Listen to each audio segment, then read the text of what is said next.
बंधकों को रिहा तो किया, लेकिन उसकी चालबाजी उसे भारी पड़ने वाली है, क्योंकि 6 बंधकों की रिहाई के बाद भी नेतन्याहू का गुस्सा 7वें आसमान पर है। लगता है कि हमास को इसकी कड़ी कीमत चुकानी होगी।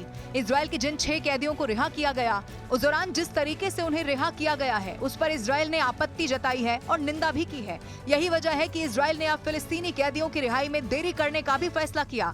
हमास ने इजरायली बंधकों की रिहाई में एक ऐसी हरकत कर दी कि अब उसको वो भारी पड़ गई है। इजराइल ने कैदियों को एक्सचेंज करने के दौरान बड़ा फैसला किया था। देश ने ऐलान कर दिया है कि अब वो कई फिलिस्तीनी कैदियों को रिहा करने में देरी करेगा। इसके साथ ही उसने कहा कि जब तक कि अगले बंधकों की रिहाई का आश्वासन नहीं दिया जाता, तब तक बंधकों को रिहा करने में देरी की जाएगी। दरअसल रिहाई के दौरान हमास के लड़ाकों के साथ खड़े इजरायली बंधकों ने पहले हमास के लड़ाकों के सिर पर चूमा और फिर मुस्कुराते हुए उन्हें छोड़ दिया गया। इसके साथ ही उन्हें सेना की नकली वर्दी उन बंधकों को पहनाई गई थी। हमास की इसी हरकत की अब इजराइल ने निंदा कर दी है। दरअसल नकाबपोश और हथियारबंद हमास के लड़ाके एक सभा के सामने 6 में से 5 बंधक को ले गए। संयुक्त राष्ट्र ने हमास की हरकत को क्रूर और अमानवीय बताया है।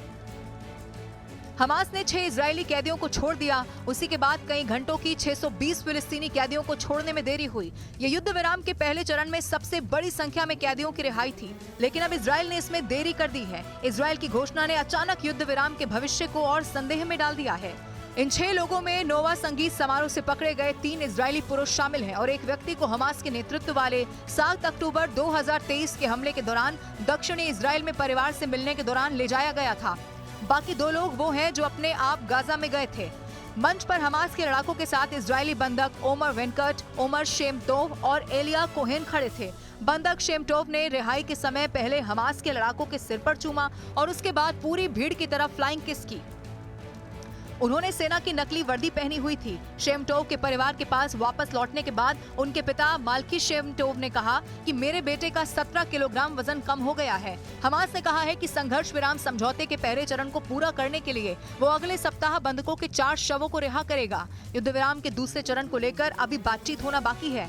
हमास ने कहा कि वो बाकी बचे बंधकों को तब तक रिहा नहीं करेगा जब तक कि पहले चरण के कैदियों को रिहा नहीं कर दिया जाता है और इजराइल गजा से पूरी तरह से पीछे नहीं हट जाता।